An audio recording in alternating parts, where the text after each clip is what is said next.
I talk a lot about qualification on the podcast, and I wouldn't be surprised if some of you think it's just a fancy word that doesn't mean anything and it's not an idea that one should take seriously.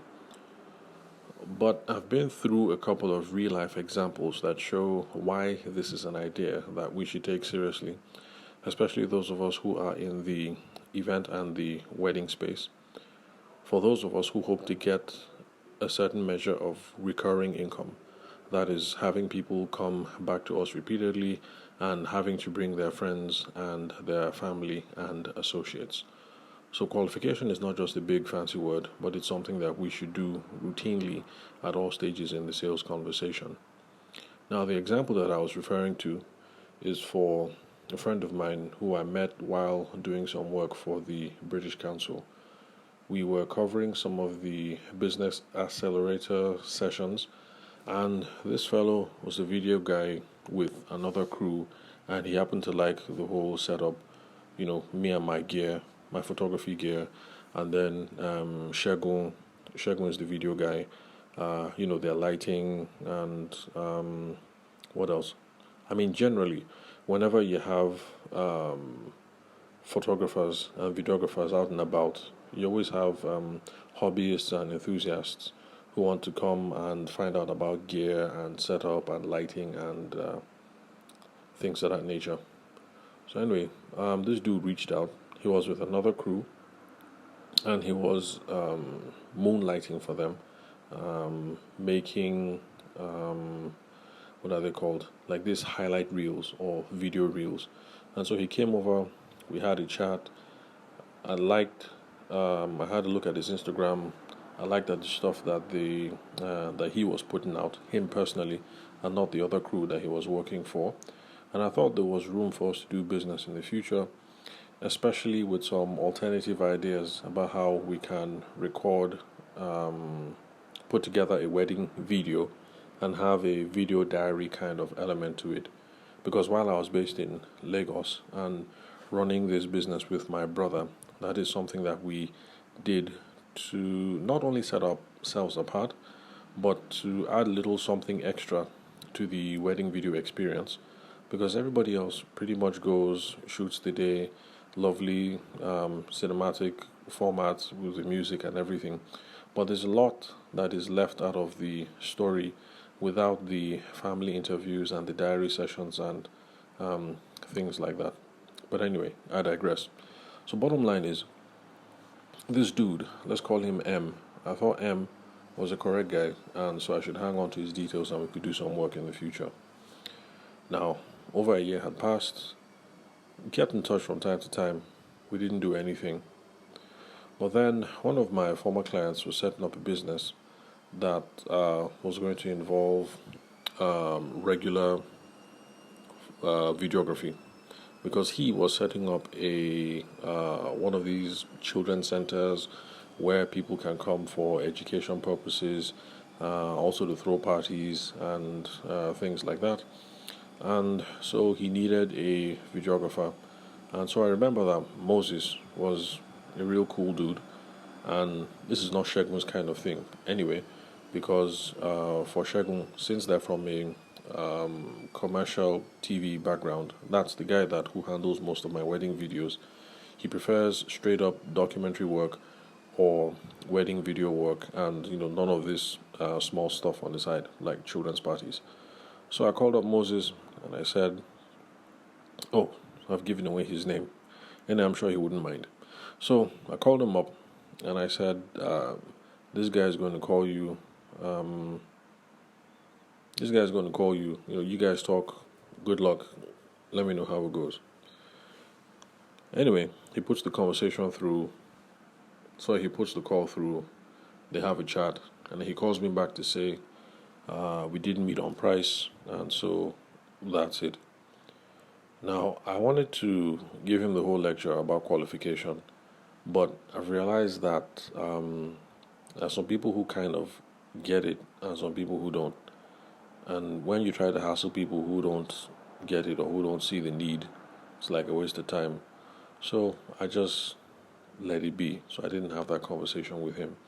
But there are a couple of things that he didn't do right if you're looking at it from a traditional sales playbook point of view. Now, when someone calls you up, you're supposed to go through the process of qualification. And the idea behind qualification is you're trying to find out some more about this person and about the opportunity at hand, the problem it is that they're trying to solve. Because it's only when you have those details and you have a thorough knowledge of what it is that they are trying to achieve or what problems they're trying to run away from that you're going to be able to say, yes, I can help you, and this is how much it will cost. Or you will say, no, it's too much of a bother, or this is not my specialty, let me pass you along to someone else.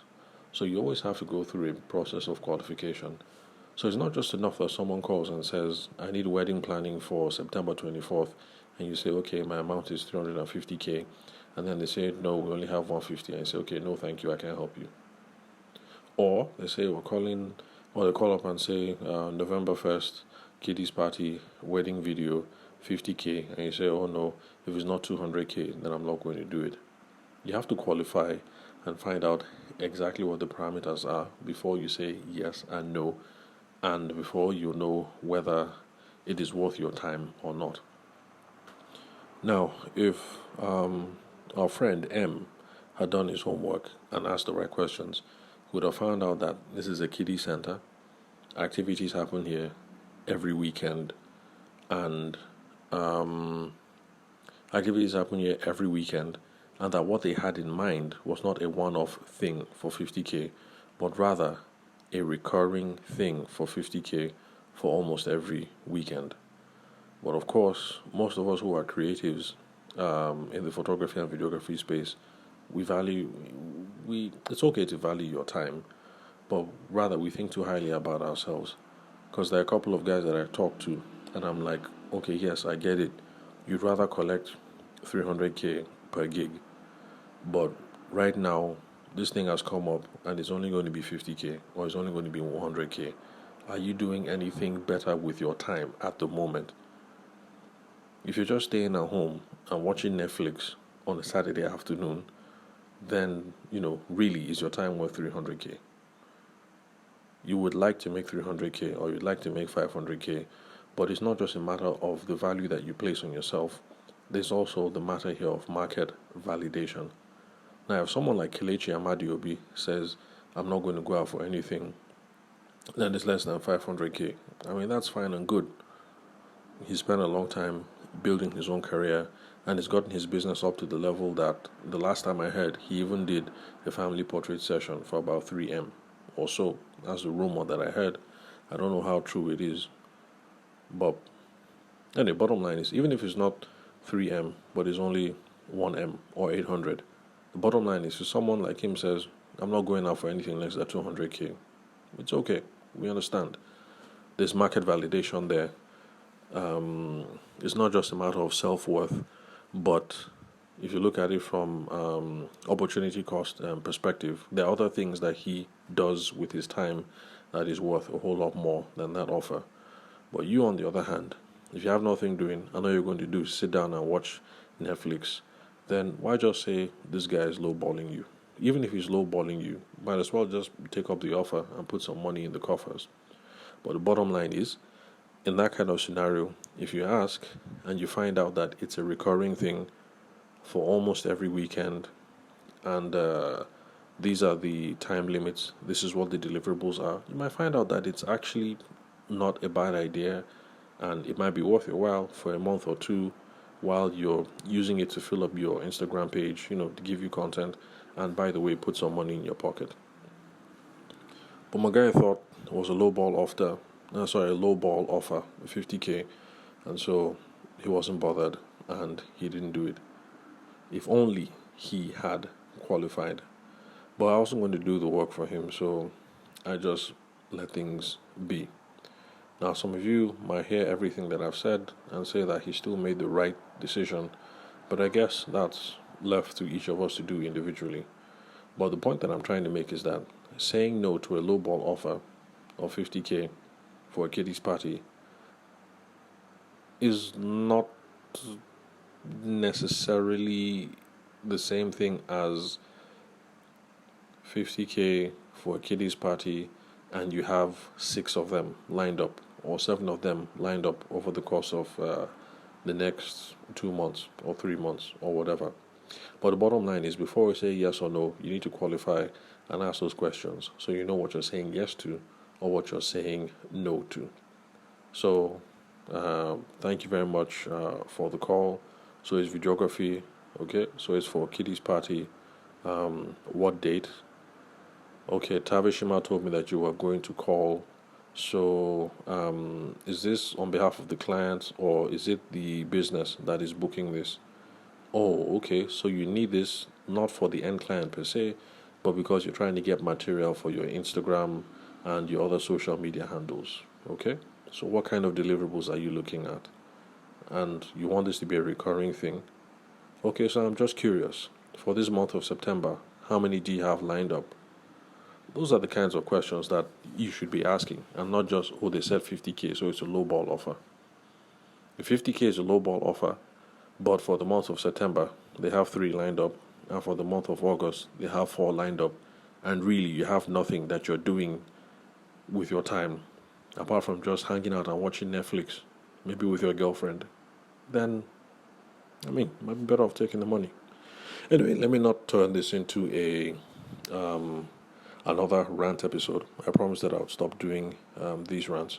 But the bottom line is, let's qualify before we say yes or qualify before we say no. Because until you run through the process of qualification and asking the relevant questions, you don't know what it is that you are refusing, or you don't know what it is that you are accepting. So thank you very much for listening to the Sales for the Nigerian Wedding Industry podcast. I'm your host, Abuja-based event and wedding photographer, Tavishima Ayede. I will catch you guys at the next recording.